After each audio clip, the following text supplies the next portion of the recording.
as our school year approached, I was thinking about all the things that I didn't want to do. And not the things like, I don't want to teach math, I don't want to teach that. No, it's more like the expectations that I didn't want to hold myself to.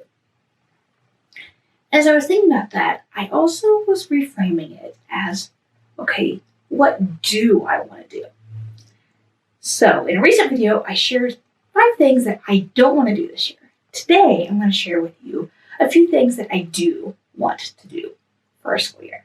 First one is more bite-sized learning. I have talked about this here and there, but often for me, I want to dig into a subject, but then I feel, or a topic more specifically, and then I feel like, if I do that, then I need to, let's say I want to, for example,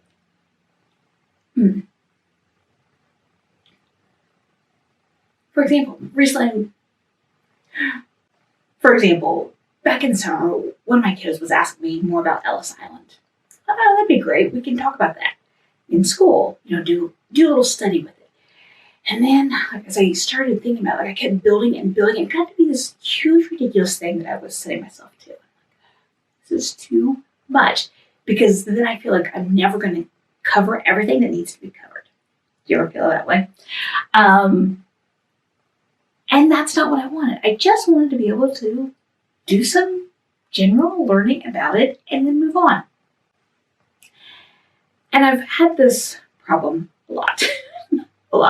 And I've tackled it in various ways here and there, and I've kind of gotten off track. But this year, I really want to do more of that. So I did put together a small Ellis Island study for, we used it as a morning basket.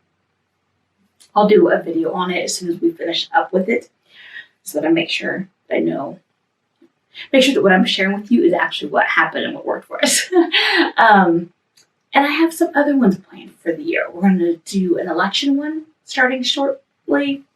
I want to be able to say, I don't know. Here, let's watch this one video about this one person and then be done. Just a brief glimpse into someone, a little bite of learning about them, without forcing myself to make it into some big thing. And I'm quite certain that I'm not the only one who ever does this. If you feel that way too, ever, let me know down in the comments. I have to do a better job with my phone or computer distractions during school day. Last year, I did really well with that from fall until February. And then one thing happened, and then the next, and then all of a sudden, this was getting really distracting during the day. So I am back to make it work. I have reset up app blocking on here for certain times, allowed certain ones that I know that aren't a distraction to me, or ones that I need, like our Homeschool Panda app, that sort of thing.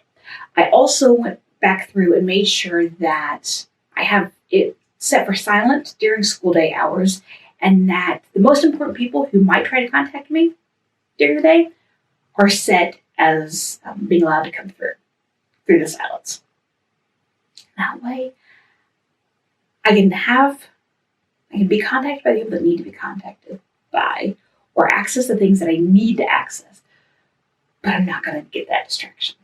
I've also done the same thing for my computer. And, one other thing that I did for that is that in the morning I teach VIP Canada, and so I'm on our main computer. And if I default back to that during our school day, I get distracted. I don't know what it is that just being in that part of the office versus here changes that, but it does. So if I have my laptop in here, I don't get near as distracted. And it works so much better for me. So I've also just kind of made a rule for myself that I can't be on that one during the morning. If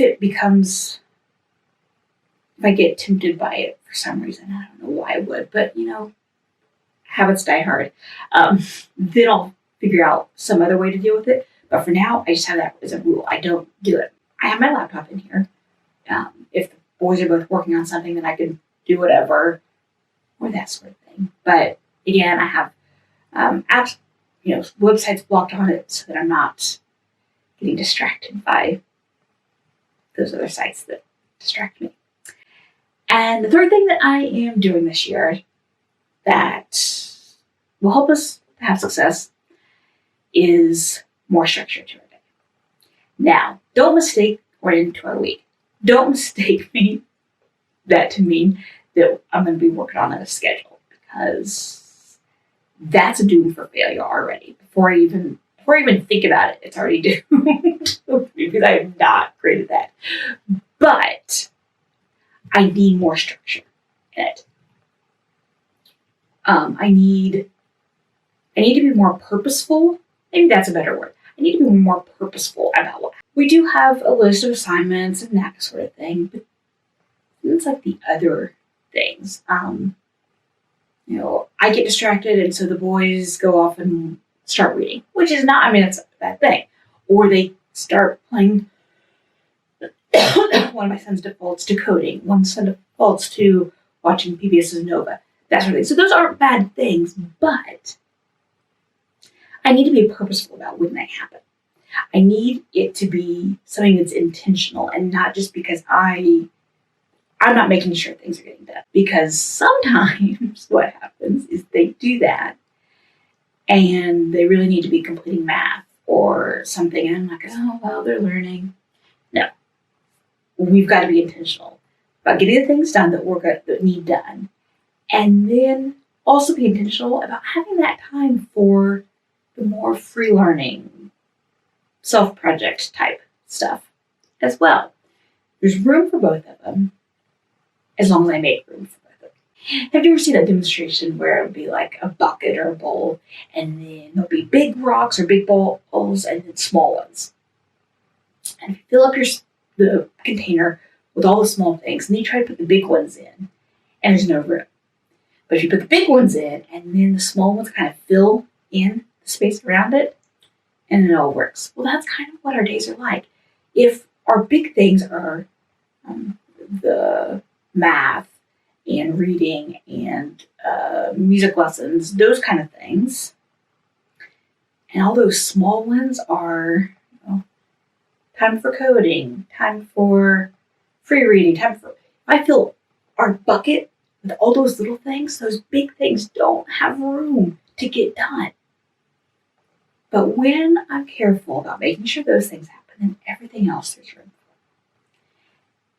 And that's what I need to focus on this year. So those are a few things that I'm going to do this year to have success in our year.